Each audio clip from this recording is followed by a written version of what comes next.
Buenas tardes a todas, a todos. La Comisión Interamericana de Derechos Humanos les da la bienvenida a la audiencia pública sobre la situación de la población afrodescendiente en Cuba.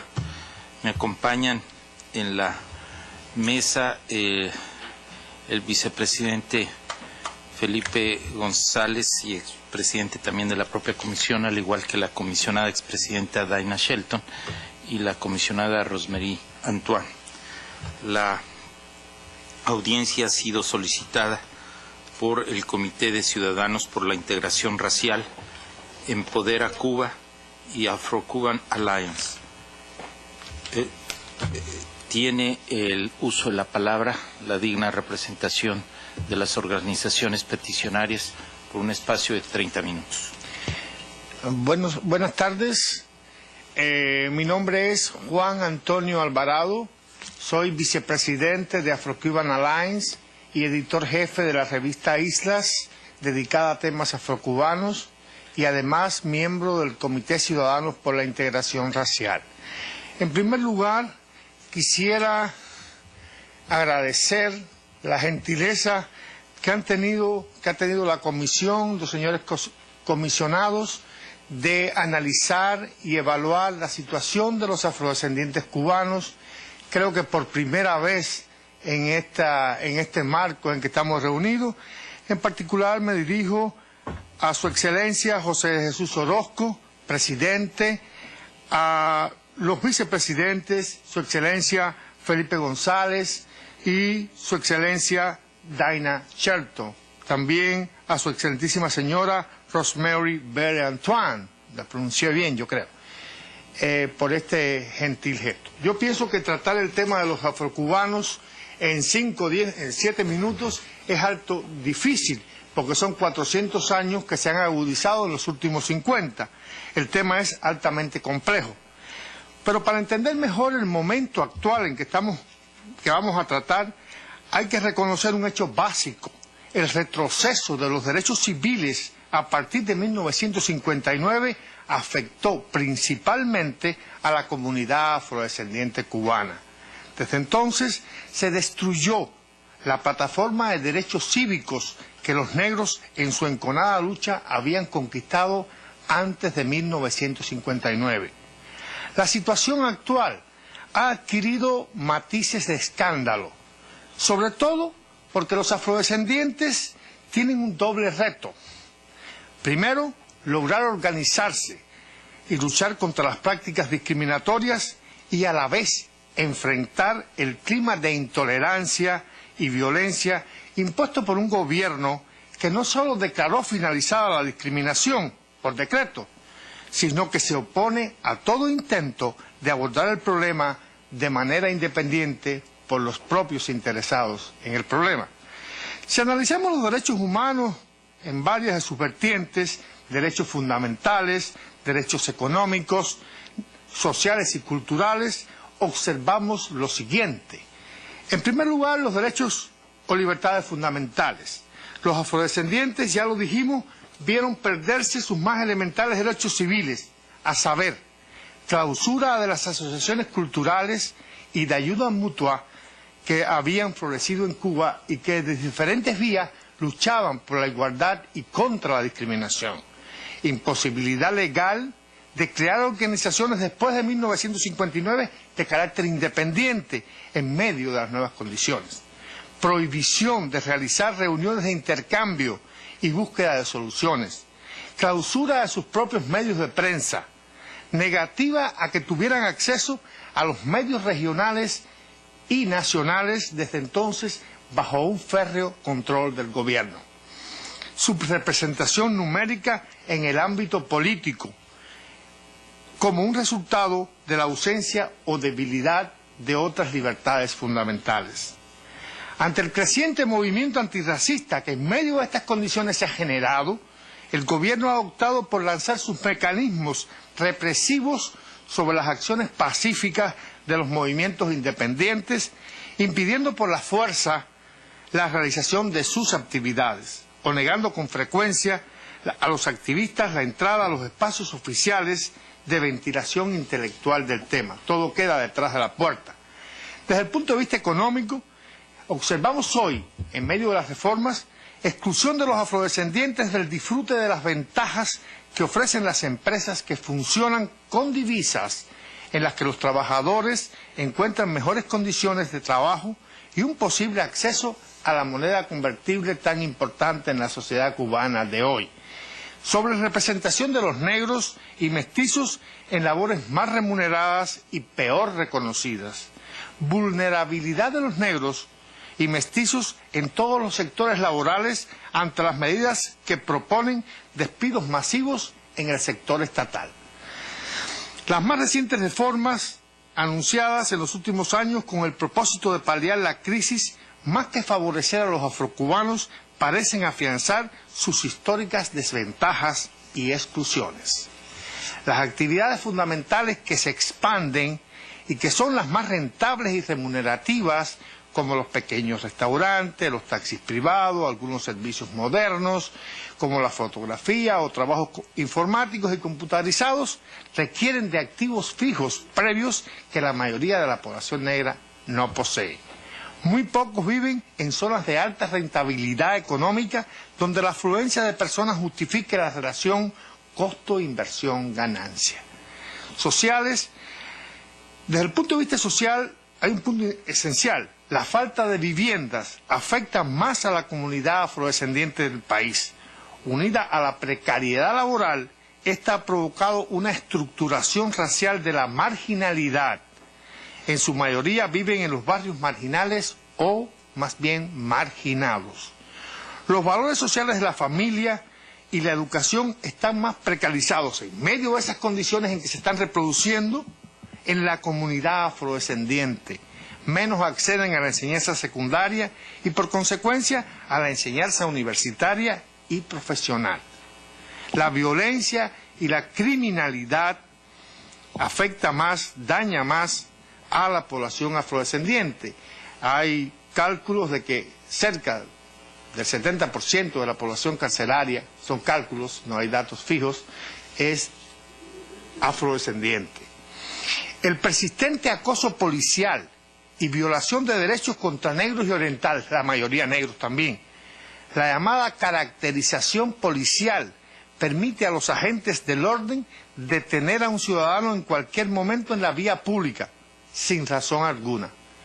Esto afecta más a los afrodescendientes, teniendo en cuenta los prejuicios culturales que dicen que vino de cometer un delito o que va a cometer un delito.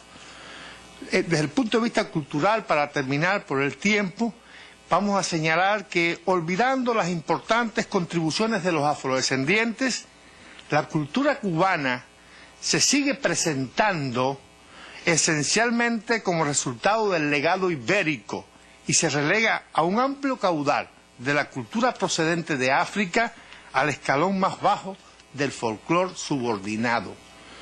La folclorización de la cultura con fines turísticos y sexuales.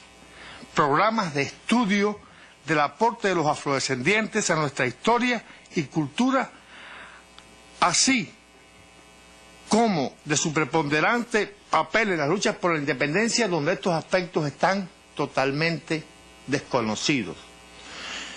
La imagen, finalmente, señalaríamos en todo esto, la imagen humillante y denigratoria que de los negros promueve la televisión nacional, enfatizando de alguna manera, profundizando prejuicios, estereotipos, situaciones que se dan en la sociedad cubana a través de los medios masivos de comunicación. Esta es la presentación rápida, en poco tiempo. Yo quisiera ahora pasar la palabra a mi colega Rafael Rey Campoamor Sánchez, que continuará brindándole a los señores comisionados informaciones sobre esta problemática. Buenas tardes, excelentísimo señor. Buenas tardes, excelentísimo señor comisionado José Jesús Orozco, señor Felipe González y excelentísima señora Dina Shelton Rosmarie Belantuan, relatora de la comisión. Mi nombre es Rafael Campoamor, yo soy miembro del Comité Ciudadano por la Integración Racial en Cuba y yo soy presidente fundador de la ONG Empodera Cuba. He querido primero agradecerles por darnos la posibilidad de estar aquí y poder hacer esta denuncia. Y quisiera leer un testimonio que es mi testimonio personal sobre una vivencia que en realidad es una detención arbitraria por razones raciales que sucede a diario en la Cuba de hoy. El lunes 11 de junio del 2012, alrededor de las 10 de la mañana, yo fui detenido por un operativo de la Seguridad del Estado cerca de mi casa en el municipio de Boyeros, en la ciudad de La Habana. Me transportaron a la estación de policía de Infanta y Manglar en el municipio de La Habana, en el municipio de Centro Habana, y una vez en el sótano me quitaron todas las propiedades que tenía consigo. En ningún momento me redactaron una orden de arresto, ni me dieron razones del porqué de la detención. Me quitaron mi laptop, 2 cámaras digitales, mi teléfono y varias memorias flash, justificando que todo eso debería ser analizado por un perito. Y desaparecieron con mis cosas. Pasé 2 días aislado en un calabozo donde las únicas salidas fueron para tomarme las huellas digitales, la saliva y fotos de frente y de perfil como un vulgar delincuente que acababa de cometer un delito. En ningún momento se me explicó cuál era la razón de mi detención ni cuáles eran mis derechos como detenido. No se me permitió entrar en contacto ni con abogado ni con mi familia. Al cabo de 36 horas de detención, desde el principio de la detención, me trasladaron a una prisión urbana situada en la calle Acosta, en el municipio de 10 de octubre, donde también trabaja la Unidad Territorial de Investigaciones Criminales. Esa noche se me presentó un militar con el grado de capitán que me dijo que su nombre era José Carlos y que sería instructor de mi caso. Estaba acompañado de una de las personas que también participó en mi detención y que se presentó como un oficial de la Seguridad del Estado. Pasaron horas de interrogatorio sobre las cuales eran mis actividades y qué relaciones yo tenía con los activistas de los derechos de los afrodescendientes, especialmente con Madrazo Luna, Leonardo Calvo y Cuesta Morúa. Las condiciones de detención eran pésimas. Me tenían en una celda con 4 personas, todos acusados de crímenes de sangre. Al día siguiente fui también interrogado en los locales de la Policía Política Villa Marista. Ese día el capitán y otro oficial de la Seguridad del Estado insistieron mucho en saber qué tipo de trabajo yo hacía con el Comité Ciudadano por la Integración Racial y cuál era mi participación en el Festival CLIC, que debía comenzar una semana después. Me dijeron que esas personas pertenecían a grupúsculos enemigos de la revolución y yo les expliqué que todas esas personas son nacidas como yo, después del 59, es decir, después que el gobierno actual tomó el poder y que todos son frutos de los grandes problemas que tiene el país, como el racismo, la falta de debate contradictorio y el pobre acceso a las nuevas tecnologías de la información y la comunicación, y que yo personalmente me considero parte activa de esa organización como un grupo que defiende ideas y valores justos. Después de 5 días de detención, el capitán me invitó a hacer declaraciones delante de una cámara, me pidió de firmar un acta de acusación, un acta de incauto de mis pertenencias y la transcripción escrita de todos los interrogatorios. El oficial de la Seguridad del Estado, de un tono duro, me dio órdenes que yo no debía estar más en contacto con los miembros del CIL y que de ninguna manera me apareciera por casa de los activistas como Giovanni Sánchez o Antonio Rodríguez, donde se iba a realizar un evento alternativo de nuevas tecnologías. También me informaron que todo estaba listo para expulsarme de Cuba, el país donde yo nací y del que yo tengo pasaporte. A mi salida de esos 5 días de detención, las autoridades rápidamente lanzaron una campaña de difamación en Internet, con post en el blog oficialista Cambios de Cuba y en la cuenta Twitter de la Seguridad del Estado. La esencia de las acusaciones era profundamente racista, al hacerme pasar por alguien de no confiable que se aprovechaba de un evento para recaudar fondos para fines personales, es decir, me consideraban un ladrón. Esta es la historia de una detención arbitraria. Mis pertenencias aún las tiene el perito de la Seguridad del Estado y yo espero que me las devuelvan. Yo acuso a la Junta Militar que desgobierna Cuba por 50 años y que los representantes están ausentes de esa mesa, de amenazarme por mi activismo en mi combate contra el racismo hacia la comunidad afrodescendiente cubana y en favor de las libertades ciudadanas y los derechos humanos. Este es mi testimonio. Yo quisiera pasarle la palabra a mi colega Darcy Ferrer, que va a continuar a darle otras argumentaciones. Muchas gracias. Buenas tardes. Agradezco a los excelentísimos comisionados por la generosa oportunidad de permitirnos exponer la problemática que sufren los afrodescendientes cubanos. Mi nombre es Darcy Ferrer, soy médico de profesión y llevo años trabajando de modo independiente en defensa de los derechos civiles de nuestro pueblo. Salí de Cuba hace apenas 4 meses como refugiado político. Por mi activismo dentro de la isla, sufrí prisión arbitraria durante 1 año y fui declarado preso de conciencia por Amnistía Internacional. Prisión que provocó una gran campaña internacional liderada por prestigiosos líderes intelectuales afrodescendientes de Estados Unidos, el Caribe y América Latina, que no solo exigieron mi excarcelación, sino que también condenaron en una declaración pública el racismo insensible que practica el régimen de la isla. Para comenzar, quisiera primero mostrar un pequeño testimonio audiovisual de la dramática situación de los afrodescendientes cubanos que traje junto conmigo cuando vine hacia este país. Es un hecho real, es un hecho concreto, que la institucionalidad del racismo atraviesa a la isla, atraviesa el color de la piel. Es un hecho real, es un hecho concreto, que la institucionalidad del racismo atraviesa a la isla, atraviesa el color de la piel, atraviesa toda nuestra historia y hasta hoy nos abraza de una manera totalmente negativa, de una manera que puede y está amenazando la cohesión social.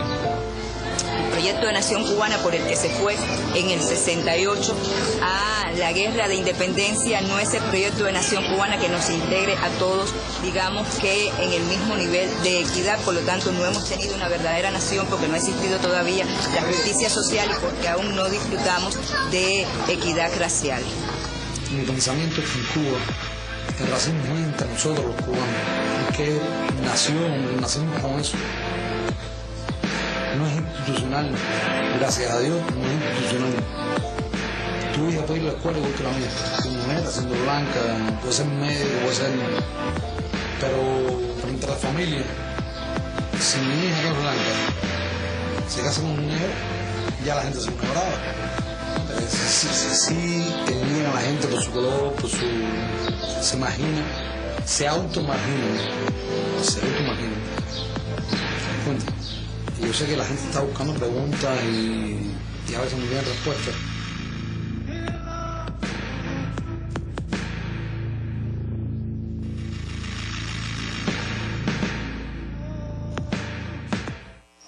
Vamos. Voy a explicar cómo es la vida de los chardos aquí en Colón. Este es un barrio prácticamente marginal, papi. Aquí en Colón se juega pelota, se juega básquet, se juega todo, menos fútbol, que es deporte de los blancos, papi. Aquí que juega fútbol es botado aquí para afuera. Tú sabes, aquí en cualquier momento puede pasar un enemigo, te tira, tú tirarle, al otro día lo cogiste, no hay cráneo, no importa, estamos aquí, esto es chiquito. ¿A dónde se va a ir si no se puede salir de aquí? ¿A dónde cráneo?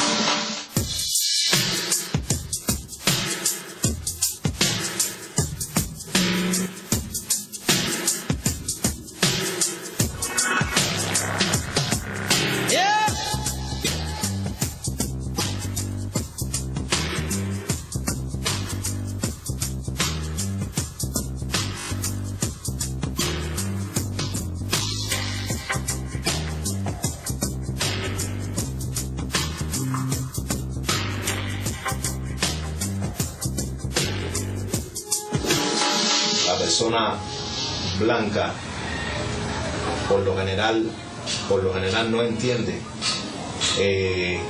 hasta qué punto llega el problema racial aquí en Cuba.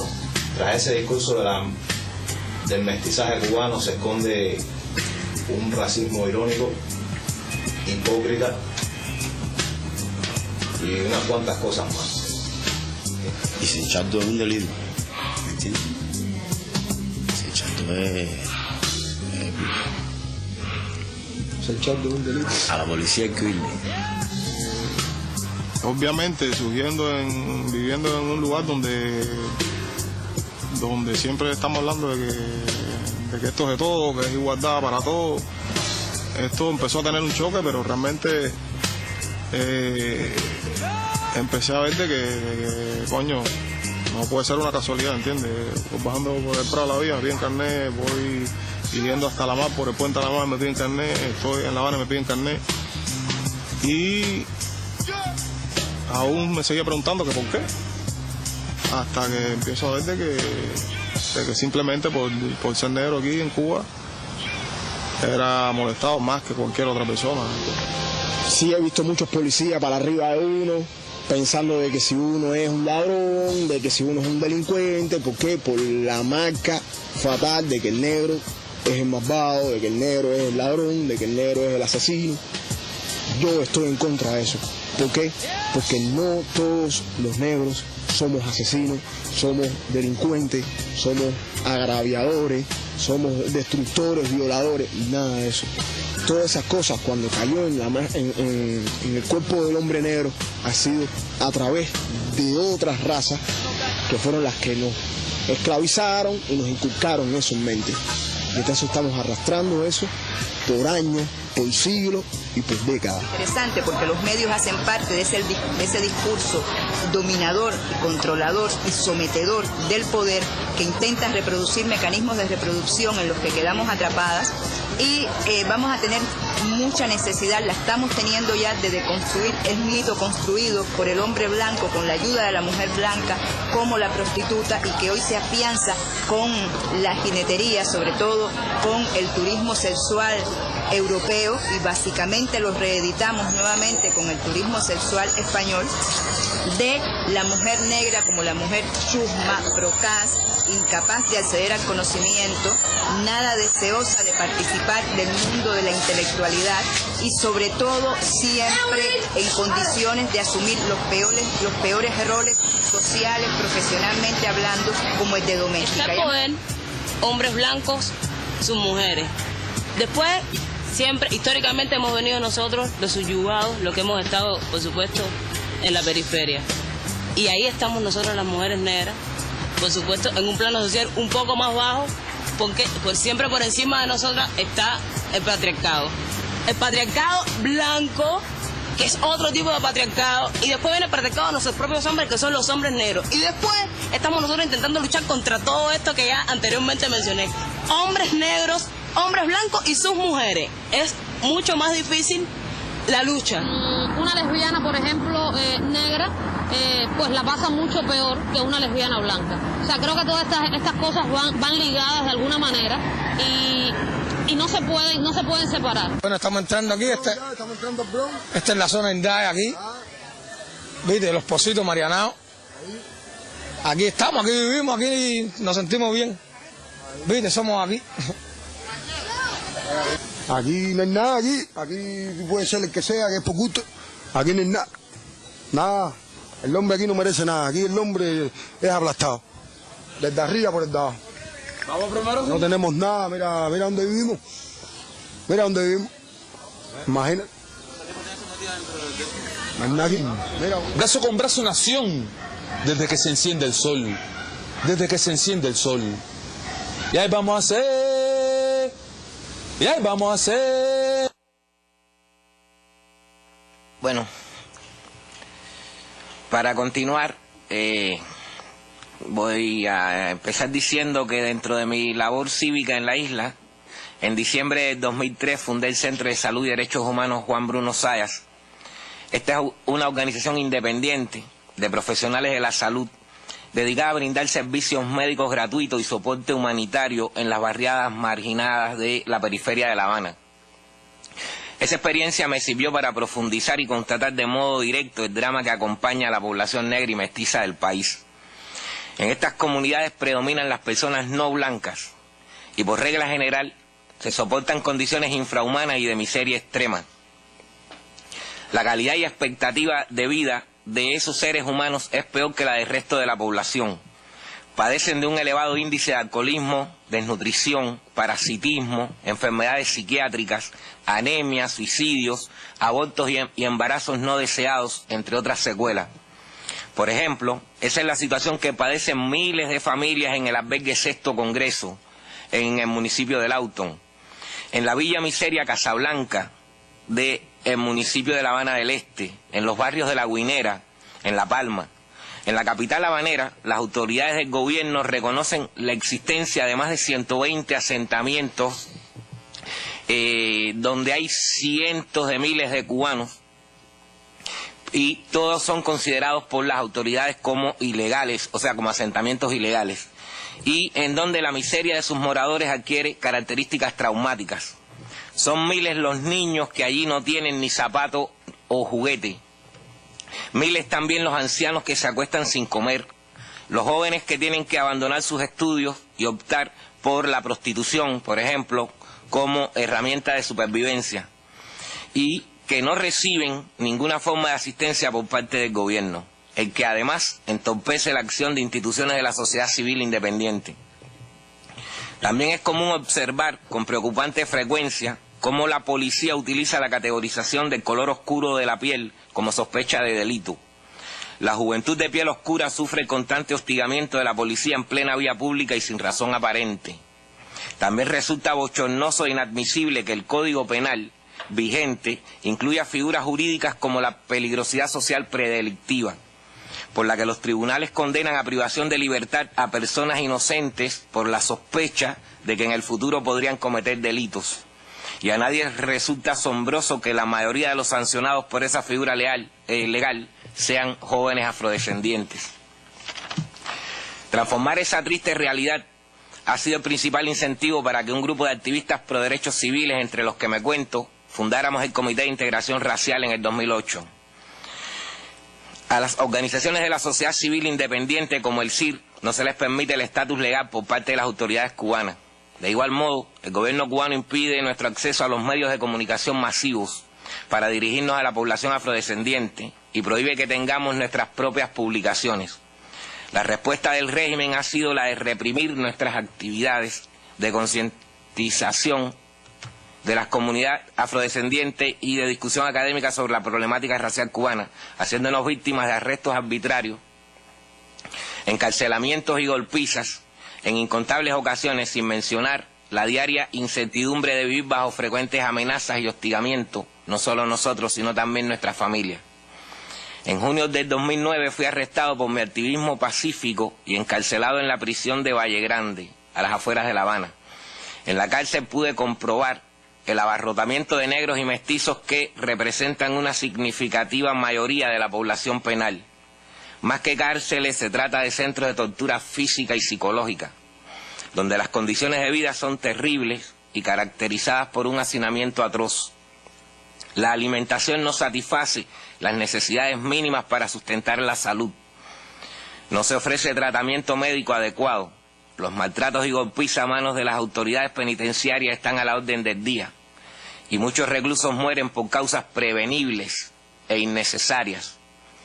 El contacto de los presos con sus familiares lo limitan las autoridades carcelarias a 2 horas cada 3 meses y no permiten la libertad de culto ni la asistencia religiosa.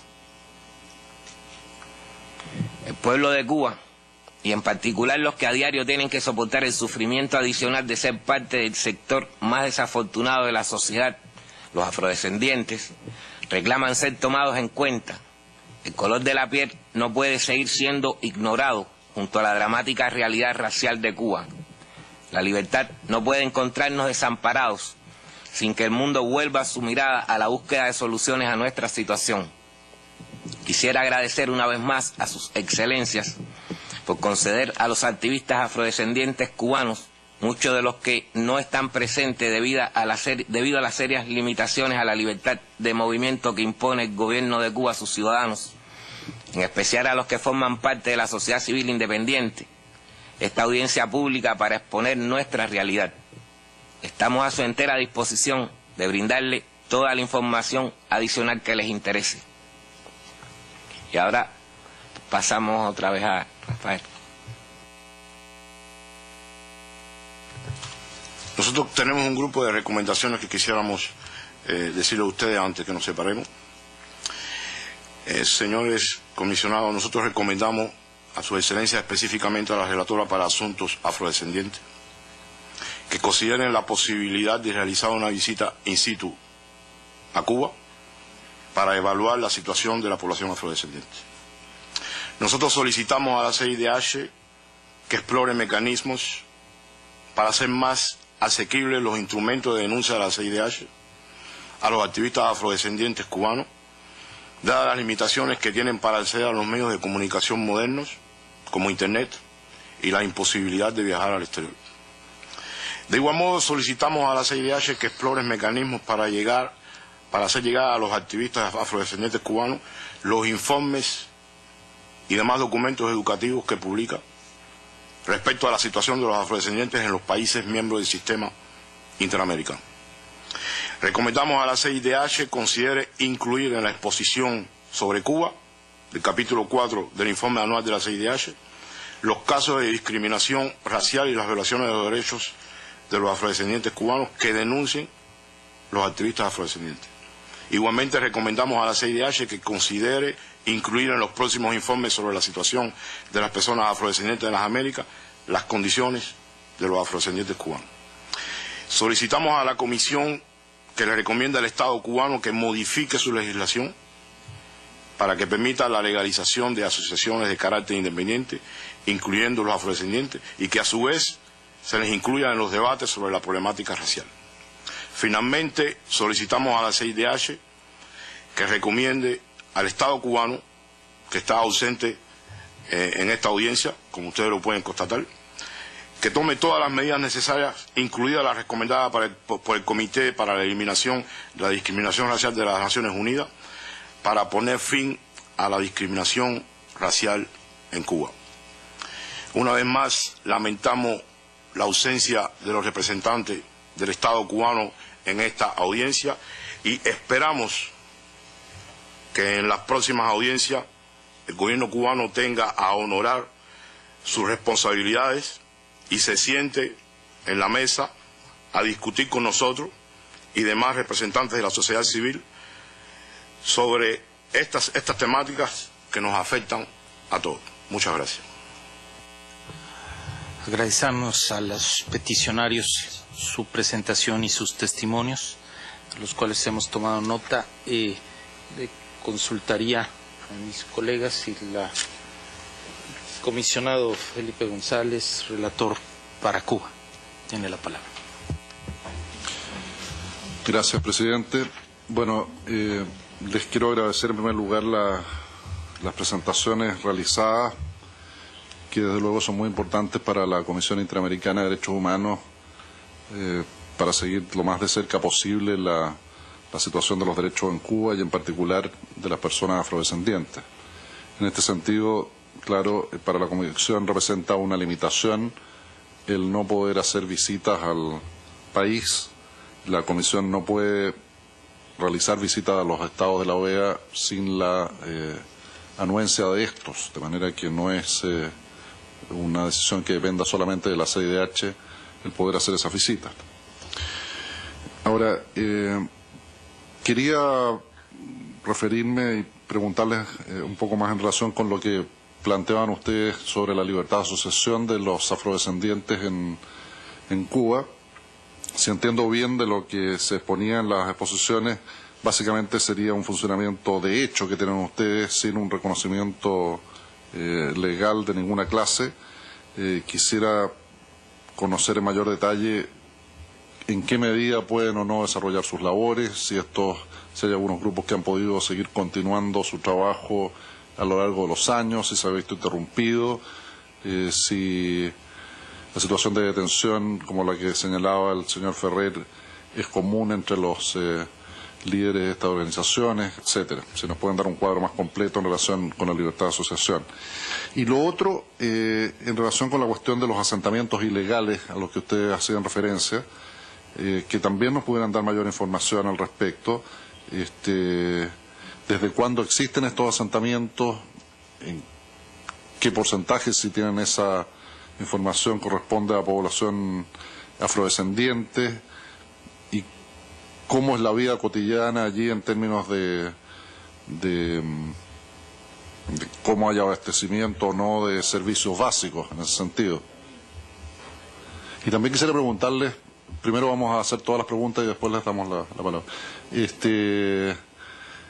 en este sentido les quería preguntar también si las imágenes que aparecían en el video correspondían a alguno de esos asentamientos ilegales o no. Muchas gracias. Gracias, comisionado.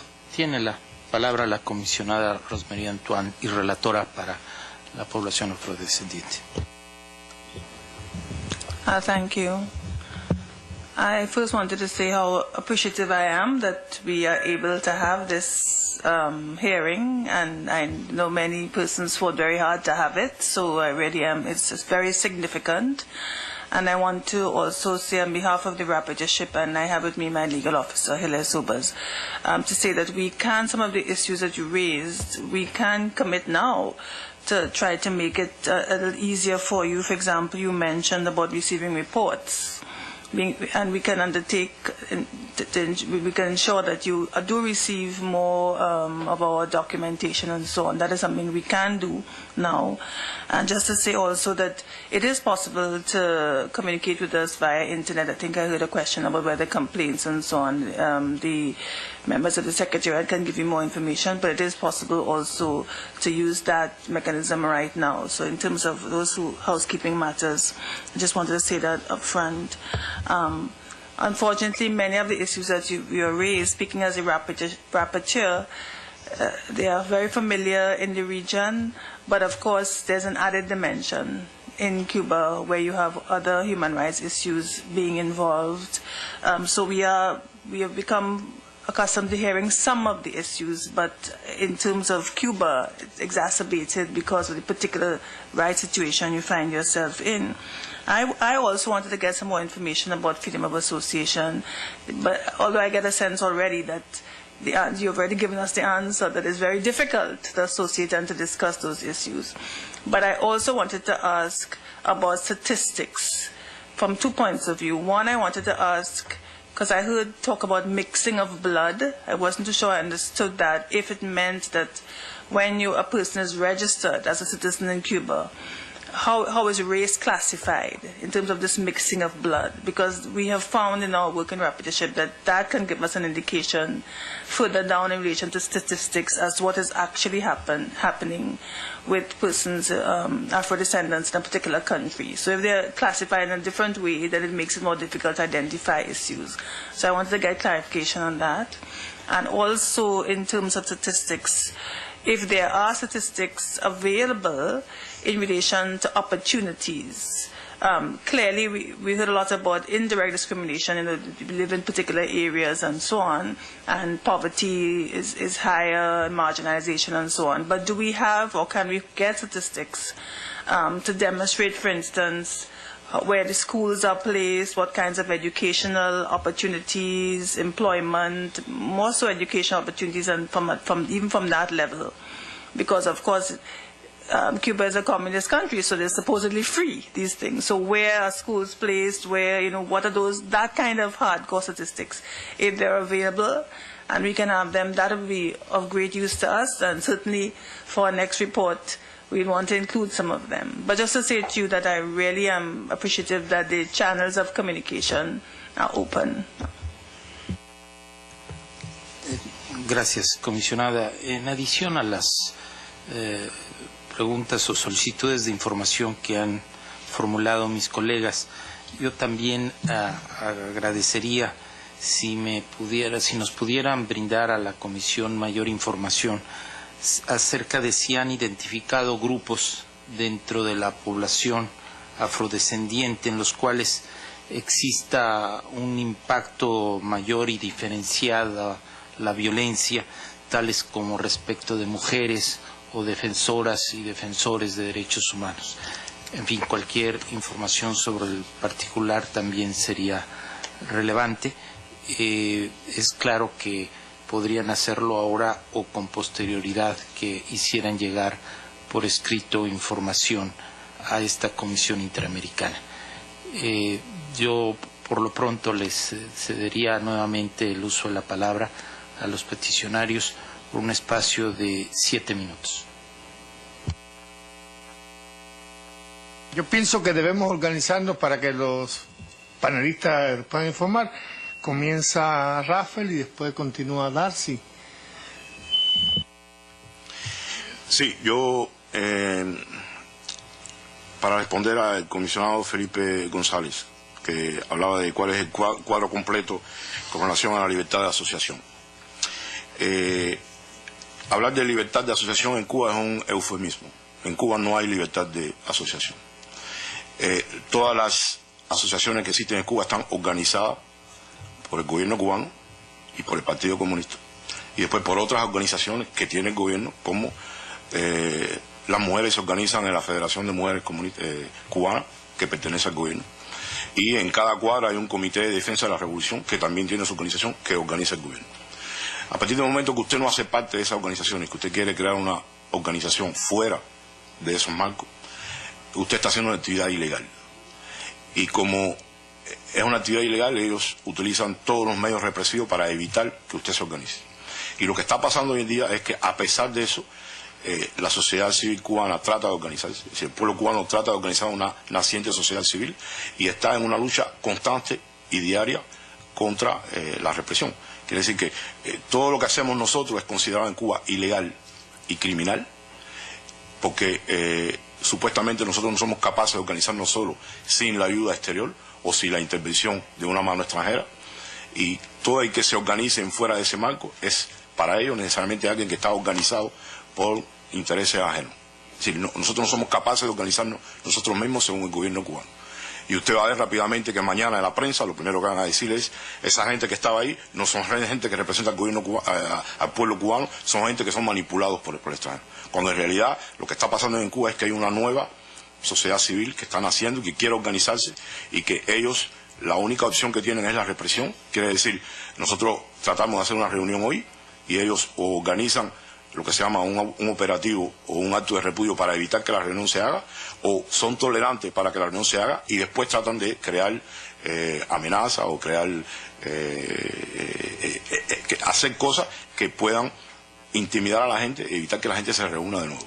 Si todo eso es un proceso en que ellos hoy en día tienen fuerzas destinadas especialmente a evitar que la gente se reúna, a evitar que la gente se asocie, a evitar que haya una sociedad civil que pueda estar fuera del marco del control del Partido Comunista y del gobierno cubano. Eso es con relación a la sociedad, al derecho de asociación. Entonces es una situación crítica, porque todo lo que estamos haciendo nosotros como activistas es, como les decía, ilegal, y para ellos es criminal. Nosotros estamos creando, según ellos, una situación que impide la cohesión del pueblo cubano, cuando en realidad el pueblo cubano no es el gobierno cubano, el pueblo cubano no es el Partido Comunista.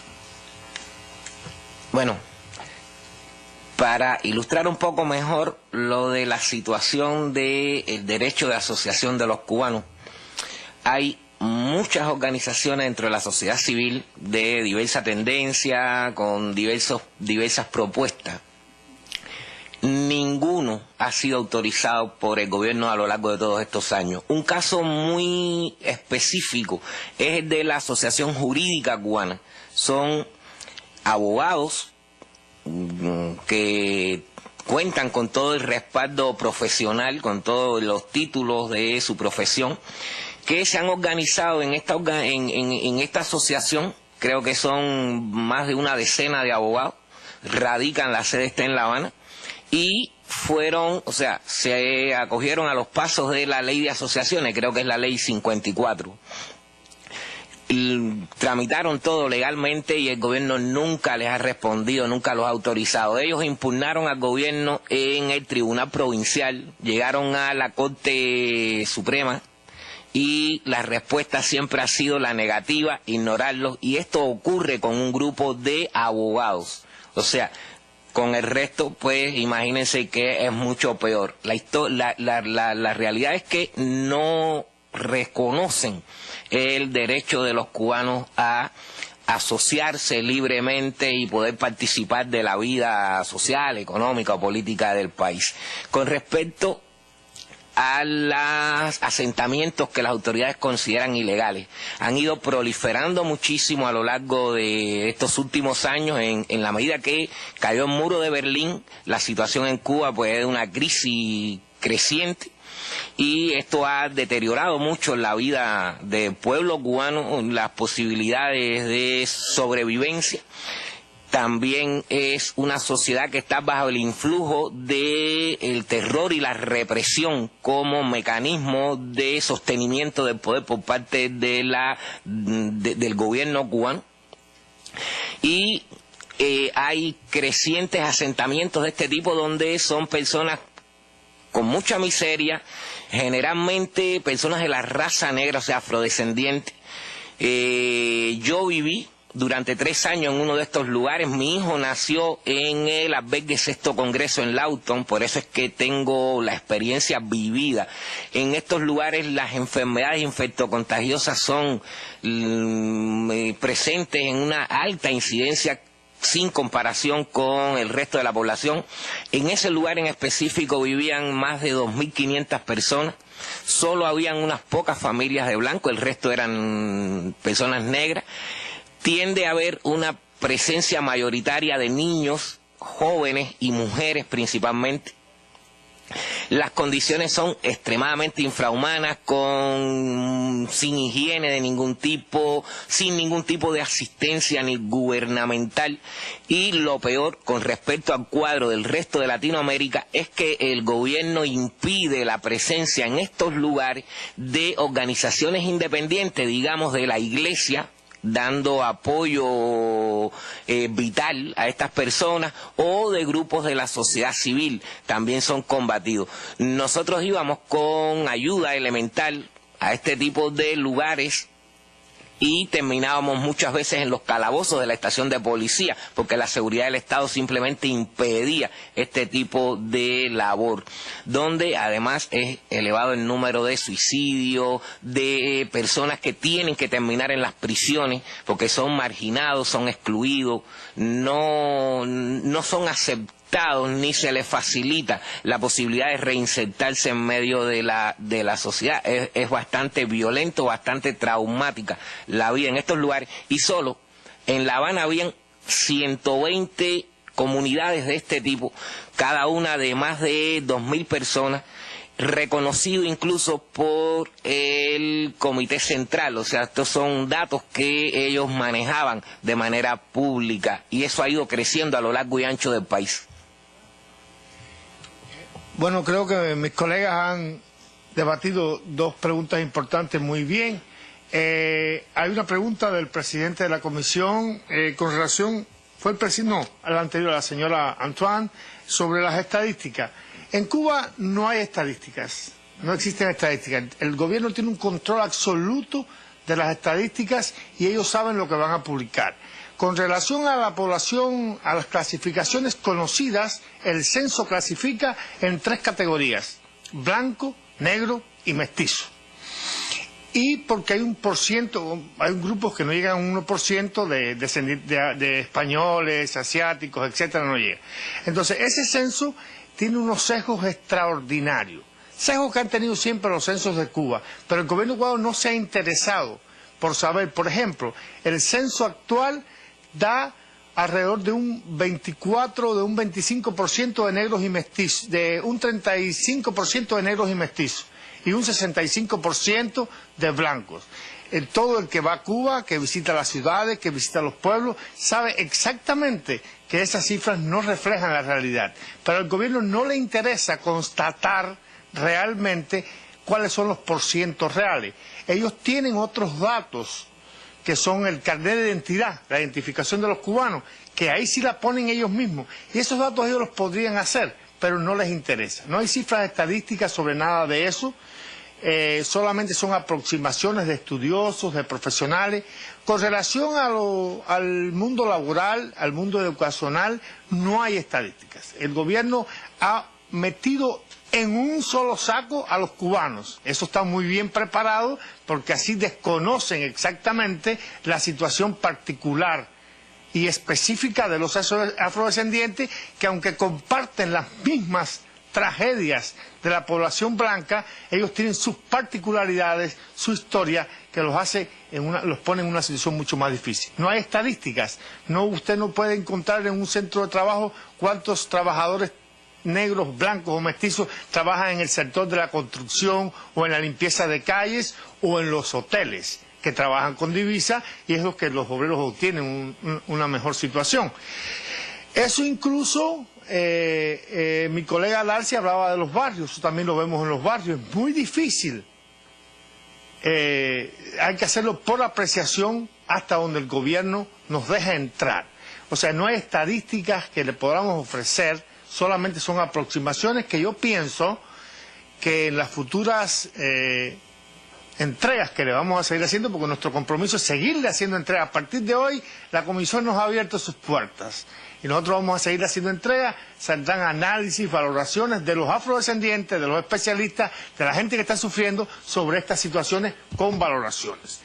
En cuanto a los grupos más beneficiados que faltaba el presidente, el más perjudicado, evidentemente en toda esta secuela de situaciones de falta de derechos cívicos, políticos, la población afrodescendiente históricamente ha estado relegada a la base de la pirámide social, ha sido la más expoliada, la más sufrida y lo sigue siendo. Siguen viviendo, como decía el doctor Ferrer, en los barrios marginales, siguen siendo el objeto esencial de la policía, su modo de vida, pero además, al circunscribirlo a los peores lugares, eso es un caldo de cultivo para que la marginalidad no tenga, o sea, desde el punto de vista de la educación de la familia, la formación de los valores. ¿Por qué? Porque están relegados a situaciones, como ustedes vieron en el video, bien difíciles.